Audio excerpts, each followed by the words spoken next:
Welcome to Book Cheat.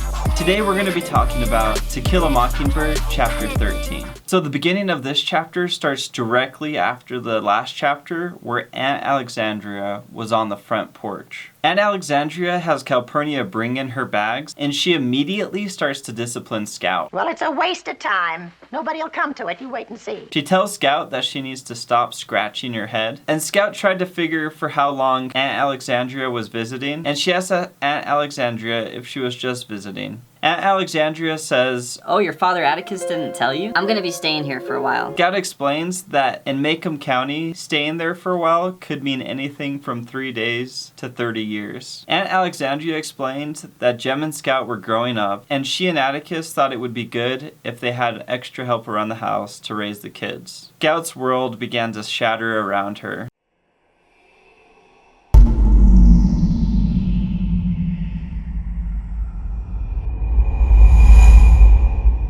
Scout wanted to tell Aunt Alexandria that Calpurnia was a girl and that she could help her with girly things. But Scout knew that this would only hurt the situation, so she decided not to say it. If you can't say something nice, don't say nothing at all. Scout decided to be a little more tactful on sort of pushing Aunt Alexandria away, and she asked Aunt Alexandria if she was going to miss Uncle Johnny. Now, if you remember from earlier chapters, Uncle Johnny was a really lazy guy, and it doesn't seem like Aunt Alexandria and Uncle Johnny really love each other. They're just kind of married. Scout sort of penetrated through to Aunt Alexandria's core, and she didn't even answer the question. She just continued on a rude fashion, critiquing everyone and being super annoying. How's your rash? It's gone. Did you get the ointment? The ointment's fine. How's the mole? That night, Atticus got home working with the state. Jem and Scout rushed up to meet Atticus. Scout asked Atticus if he had brought her a book from the state and asked Atticus if he knew that Aunt Alexandria was there. Atticus said that he did know, and Scout lied that she was happy to have her there because she knew that telling him the truth wouldn't do any good. Does this make me look fat? No, baby. Your choices make you fat. Scout knew that Aunt Alexandria living at the house wasn't Atticus's idea, but Aunt Alexandria's, because Aunt Alexandria clearly thought that Atticus was ruining Scout and making her into some tomboy where she would never be a lady. Although the situation was really painful at first, after a while, Scout said that it felt like Aunt Alexandria had lived there forever. Scout explains further that her Aunt Alexandria was the type of woman who was super uptight, and anytime somebody would set a standard for morality, or in other words, if there was a cultural rule that was set up by a society, Aunt Alexandria would keep that rule to the utmost perfection. Aunt Alexandria would condemn any other lifestyle except for her own, and Jem thought it was pretty funny because he thought Aunt Alexandria was going to get in a fight someday. If this was a different time, I would invade his favela on horseback and kill anyone that was not fit to work. But we are in a new time, so I'll whoop his ass in July.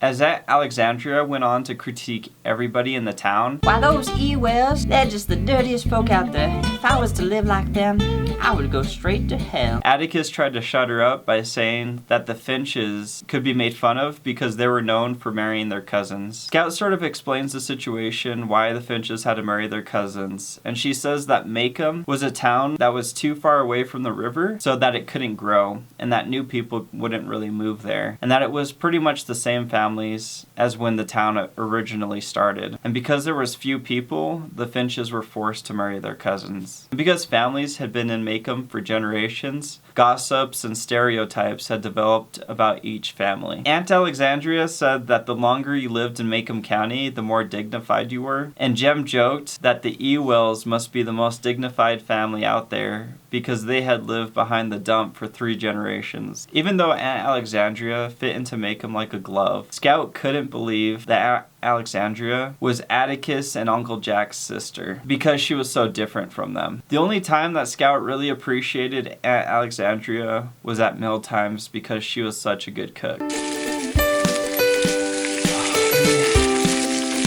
One day, one of Jem and Scout's relatives came to visit them. Her name was Cousin Lilly Brooke. When Scout didn't come in to greet Cousin Lilly Brooke, Aunt Alexandria got super pissed because it was super unladylike. Aunt Alexandria had Scout and Jem come inside, and she presented to them a big book called Meditations of Joshua S. St. Clair. Aunt Alexandria asked the children if she knew that their relative had written the book, and Jem said that he did, and Jem explained that Atticus had told him that Joshua S. St. Clair was just a sewage worker who tried to shoot the president, but was too poor to afford a pistol that actually worked, and it cost the family $500 to get him out of jail. Aunt Alexandria was visibly upset, and she said to them, hiding her anger, "We'll see about this." That night, after Aunt Alexandria had scolded Atticus, Atticus came upstairs to talk to Jem and Scout. Atticus seemed defeated, like he didn't know what to do. He sort of cowardly said that Aunt Alexandria wanted the children to know that they came from a very high-class family, and that being a Finch actually meant something. Atticus painfully continued and said that he was supposed to talk to them about their heritage. As Atticus was treating Jem and Scout so unusually, Scout felt like she had lost her father. She felt like Aunt Alexandria had transformed her father into some drone who would do anything and say anything that she said. Scout began to cry, and she rushed into Atticus's arms because she felt like she had lost her dad. Atticus sort of had a change of heart, and he began to console Scout, and he patted her back, and he told her that there was nothing to cry about. And then Atticus told Jem and Scout to forget everything he had just said Tap water. about their family heritage and who they were supposed to be, and Scout knew that she had gotten her father back. And that concludes the chapter. Thanks so much for watching Book Cheats. Please leave that like and subscribe. If you have any questions or comments from your homework, leave a comment down below and I'll get to it as soon as I can. You guys have an awesome day and slack on.